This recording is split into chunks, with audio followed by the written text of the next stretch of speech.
There's no hormones involved with these cow production. All the organic standards are prevailing in terms of the production. And so it's a completely natural environment. And the cows live 4 times longer because of it.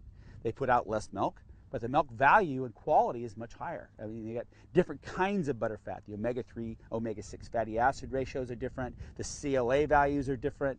It's just an entirely different milk. It's a natural milk.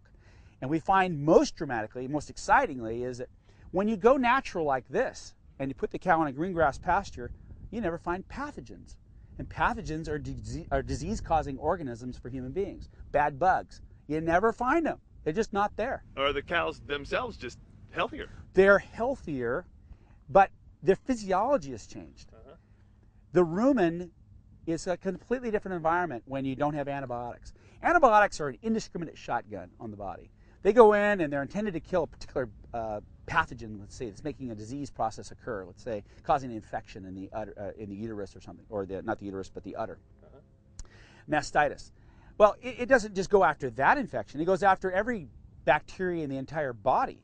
And what is a cow? A cow is a living organism with a big digestive tract that is a fermentation vat, is what it is. Well, fermentation takes place because of bacteria and temperature, warmth. Well, guess what? You're going to knock out those bacterium with antibiotics. So the digestive tract completely goes to shreds when you give a cow antibiotics. So you feed them a lot of grain, a lot of antibiotics, you put them in a place where there's no green grass, and you start seeing pathogens in their manure, and lots of pathogens. In fact, the UC Davis studies have found that 31% of the milk tanks that were tested in the last few years showed that they had a human pathogen present in the raw manure, in the raw milk from these cows, and that came from the raw manure on these dairies that use all these conventional factory farm practices. When our manure was tested, not one single solitary human pathogen was found in the herd when they tested the fresh raw manure.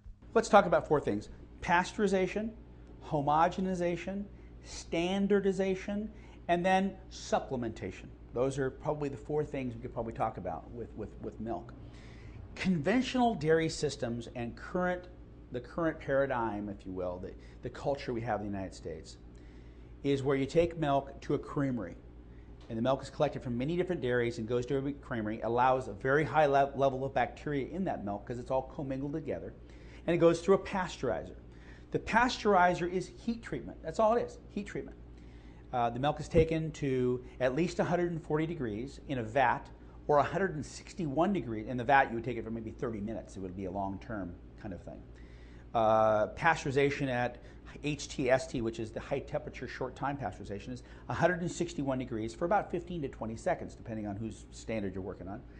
Or ultra high temperature pasteurization, which is 282 degrees for 3 to 5 seconds. And that's where they take it to regular pasteurization temperature, and then they inject culinary steam to rocket it way up, literally 120 degrees higher, and then back down by a cooling process. Those processes basically kill most of the bacteria. Good and bad. Everything. Indiscriminate. They don't select out and say, you stand in this line, you stand in this line. They all line up and get shot in the head. Okay? During that process, the bacterium that are being killed, the cell bodies, membranes are being broken open. That's how you kill the bacteria. Well, those cell membranes, when they're broken open, release their cytotoxins and the various different things inside of the cell membrane. Their internal contents are spilled out. Those internal contents are histamines. They are the minuscule proteins that are foreign to your body because your body doesn't know how to understand these little foreign things that are coming from inside of a dead cell. It could see the big cell and understands it. It could recognize it. Oh, I know what that is. It's a bacteria.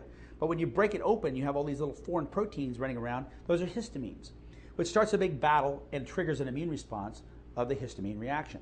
Histamine reactions can be asthma attacks, can be inflammation, can be tearing of the eyes, can be mucus production in your throat, can be itching, scratching, redness, all kinds of things that we all know and we all don't like. Histamine problems because we have, gets drowsy from taking antihistamines and that whole thing. So the pasteurization process renders this milk to be basically low bacteria count in terms of living bacteria, but very high bacteria in terms of if a dead bacteria count is extremely high, but they're all dead. Or many of them are all dead. And we should really explain again that the milk as it comes out of the cow very clean. It's basically clean if the cow's clean, if the environment's clean, the cow's eating the right stuff. But that there are bacteria in it that typically, if it's a good environment, the bacteria are good for your body. Oh, absolutely. Well, what happens is the bacteria coming from the cow are generally fine. From inside of the udder, the milk is very clean. The problem is the cross-contamination from manure on the side of the bag or on the teat where the machine goes on. You can't sterilize the teat or the teat or the udder of the cow. It would be impossible. There's a very diverse bacteria count on the surface of the skin of the cow's teat when you put the machine on. And so it's not a sterile process. Although we try to keep it clean, it's not sterile. If you have bad bugs coming out of the manure of the cow, and it's somehow microscopically being contaminated in the cow milk, you're going to see it in the milk. So what matters is what's in the cow's manure ends up in the cow's milk microscopically. Because that manure is everywhere. Because that's the way cows are. Put a black light on and look for we live in a macroscopic environment. We don't see the micro. You look at the micro, it's everywhere.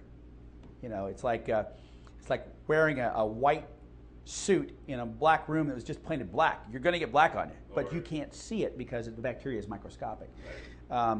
It's everywhere. That's pasteurization, okay? Raw milk does not ever undergo, raw milk intended for human consumption does not undergo pasteurization. It's a living product which has a very, very low bacteria count. Because if you pasteurize it, it would kill everything. It would kill it. It wouldn't be alive. It would not be alive. Okay. Raw milk is a living, breathing food. Raw milk that is produced here at Organic Pastures Dairy has about 1,000 to 3,000 bacterium per milliliter of milk. Milk produced in a conventional dairy is allowed to have up to 50,000 bacteria per milliliter, and when taken to creamery, it can have up to 200,000 bacteria. Some dairy creameries have actually a lower standard. But what's interesting about that is they're all rendered dead by the pasteurization process, but the bacteria are still there, just in dead form. So the pasteurization process doesn't clean anything. It just kills it. So you have filthy dead milk, not filthy living milk. I think you get what I'm saying. Homogenization is a different process. Homogenization is phenomenally important to understand significantly as far as the history of milk is concerned. Back in the 20s and 30s and 40s when milk was being sold to the back doorstep of mom's house, you know, the milk could be delivered in a glass jar, and you could see the butterfat level in the top of the glass. And there was a lot of competition between the dairies who had more butterfat in their milk. And the person who had more butterfat got more money and got more consumers.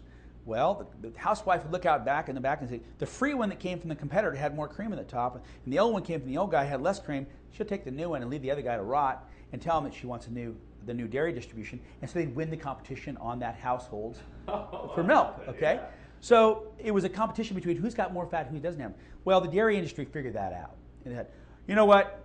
You don't need to be worrying about butterfat anymore because we're going to homogenize it.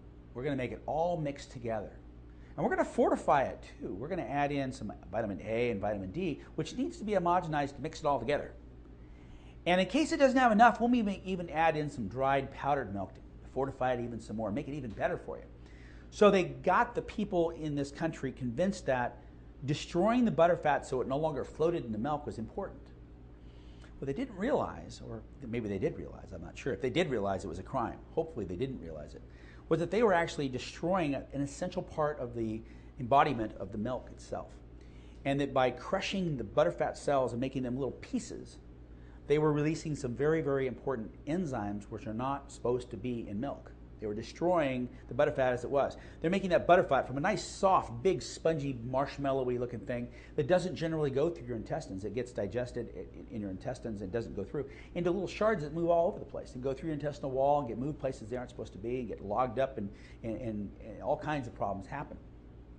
So they started having a solution to a business problem becoming a real value added to them because they no longer had to prove they had more butterfat. In fact, they could put less butterfat in and just add dried powdered milk in to make up the mouthfeel.